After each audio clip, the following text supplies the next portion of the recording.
Hi everyone, daisy গার্নিয়ার্সের ফুল থ্রেডার এখানে পাবেন। শুরুতেই আমরা একটা ম্যাজিক রিং করে নিব। ম্যাজিক রিংয়ের টিউটোরিয়াল যদি বিস্তারিত প্রয়োজন হয় আমাদের চ্যানেলে পেয়ে যাবেন। ম্যাজিক রিং করার পর এখানে আমরা দুইটা চেইন করব। এই দুইটা চেইনকে আমরা ডাবল ক্রোশেট হিসেবে কাউন্ট করব, প্লাস আরও 11টা ডাবল ক্রোশেট করব। টোটাল এখানে 12টা ডাবল ক্রোশেট হবে। দ্যাট মিন্স দুইটা চেনকে যদি আমরা ডাবল ক্রোশেট হিসেবে ধরি আরও 11টা ডাবল ক্রোশেট করতে হবে। টোটাল 12টা ডাবল ক্রোশেট এই রাউন্ডে আমরা করে নিব। আর আমি যে হুকটা ইউজ করছি সেটা হচ্ছে 3.5 mm এর একটা হুক, আর ইয়ার্নটা হচ্ছে মিল্ক কটন ইয়ার্ন, যেটা চায়না উল হিসেবে আমরা ইউজ করে থাকি। এখন এই রাউন্ডে আমরা এই যে টেইলটা আছে সেটা আমরা টান দিব যাতে হোলটা ছোট হয়ে আসে ম্যাজিক রিংয়ের। এরপর আমরা স্লিপ স্টিচ করব। প্রথম যে ডাবল ক্রোশেট করেছি সেই বরাবর। আমাদের ফার্স্ট রাউন্ডের কাজটা শেষ হয়ে গিয়েছে। এখন দ্বিতীয় রাউন্ডে আমি আরও একটা কালার নিলাম, বেবি পিঙ্ক কালার। নেওয়ার পর এখানে আমরা 4টা চেইন করব। 4টা চেইনকে আমরা ট্রেবল ক্রোশেট হিসেবে কাউন্ট করব। এখন আরও 2টা ট্রেবল ক্রোশেট করে একসাথে টক হবে এটা, মানে যদি 4টাকে আমরা একটা ট্রেবল ক্রোশেট ধরি আর 2টা করে টোটাল 3টাকে একসাথে করে ট্রেবল ক্রোশেট টুগেদার করব। এটাকে বলা হয় ট্রেবল ক্রোশেট টক। এখন আমরা 2টা চেইন করব। এখানে 2টা চেইন করার পরে আবারও 3টা ট্রেবল ক্রোশেট একসাথে করব, করে মাঝে আমাদের 2টা চেইনের গ্যাপ হবে। এভাবে করে আমরা টোটাল 12টা করব। এই রাউন্ডে আমাদের টোটাল 12টা হবে। আমি কিভাবে করছি একটু দেখুন। তারপর যদি কোনো প্রশ্ন থাকে অবশ্যই কমেন্ট বক্সে জানাবেন। আর অবশ্যই আমার চ্যানেলটি সাবস্ক্রাইব করবেন যাতে করে আমি আরও টিউটোরিয়াল আপনাদের জন্য বানাতে পারি। আপনারা দেখলেই আমি আরও বানানোর আগ্রহ পাবো। সো এই রাউন্ডটা আমরা এইভাবেই কমপ্লিট করব। আমার এই রাউন্ডটা প্রায় হয়ে গিয়েছে। এখন লাস্টের যে প্যাটেলটা আছে সেটা কীভাবে করছি আমি দেখাচ্ছি। 2টা চেইন দিয়ে স্লিপ স্টিচ করে নিব।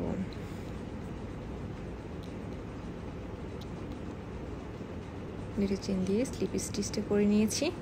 সো আমার সেকেন্ড রাউন্ড তো শেষ। এখন থার্ড রাউন্ডে কাজটা শুরু করব। থার্ড রাউন্ডে আবার আমি বাটার কালারের যে ইয়ার্ন সেটা নিয়েছি। সেক্ষেত্রে আমি এটা হচ্ছে কর্নার, মূলত কর্নারের হাফ অংশ আমি এখানে করে নিচ্ছি। 4টা চেইন করলাম, তারপর ট্রেবল ক্রোশেট করলাম, 2টা করব ট্রেবল ক্রোশেট। এখানে এটা টুগেদার হবে না, এটা আলাদা আলাদা হবে।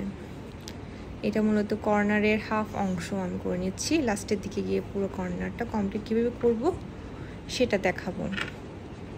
তারপর হচ্ছে এরপরে আমরা হচ্ছে 3টা ডাবল ক্রোশেট করব। 3টা ডাবল ক্রোশেট করার পরে কর্নার হবে, 3টা ডাবল ক্রোশেট করার পরে আবারও 3টা ডাবল ক্রোশেট করা হবে, এরপর কর্নার হবে।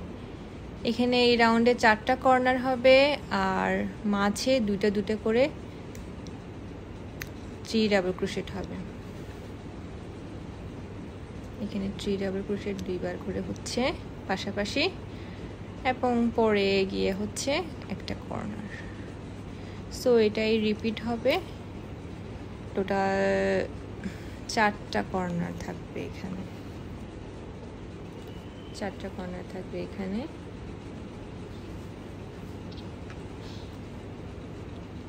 এটা মূলত হচ্ছে একটা সিম্পল একটা ডেইজি গার্নিয়ার্সের ভিডিও। খুব তাড়াতাড়ি করেছি। ইন ফিউচার চেষ্টা করবো আর একটু স্লোলি করার জন্য। আর অবশ্যই আপনারা কোন ধরনের ভিডিও চাচ্ছেন সেটা আমাকে জানাবেন যাতে আমার ভিডিও করতে বা বানাতে সহজ হয়, আপনাদেরকে শেখাতে সহজ হয়। 2টা চেইন হবে। এখন হচ্ছে ট্রিপল ক্রোশেট 3টা। আমি মূলত ইউএস টার্মটা ফলো করি, সো সেই অনুযায়ী করেছি। এটা দিয়ে আপনারা অনেক কিছু বানাতে পারবেন। আপনারা সোয়েটার বানাতে পারবেন, আপনারা চাইলে এটা দিয়ে ম্যাট তৈরি করতে পারবেন, কুশন কাভার তৈরি করতে পারবেন। অনেক কিছুই বানানো যায় এই যে ডেইজি ক্রানি স্কেয়ারটা দিয়ে। তো হ্যাঁ, আমি মূলত এইভাবেই এই রাউন্ডটা কমপ্লিট করব। কমপ্লিট করার পরে দেখাবো এটা কেমন হয়। এই রাউন্ডটা এভাবে কমপ্লিট করতে হবে।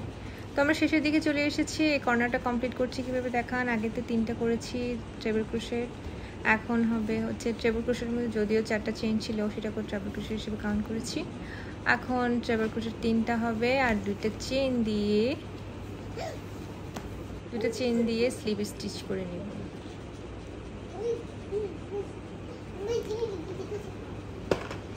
চেইন হবে, তারপর স্লিপ স্টিচ হবে। এভাবে আমার ডেইজি ক্রানি স্কেয়ারটা খুব তাড়াতাড়ি সিম্পলি হয়ে গিয়েছে। খুবই কম সময়ের মধ্যে এই রুলসটা ফলো করে আপনারা ডেইজি ক্রানি স্কেয়ারটা বানাতে পারবেন। ধন্যবাদ সবাইকে।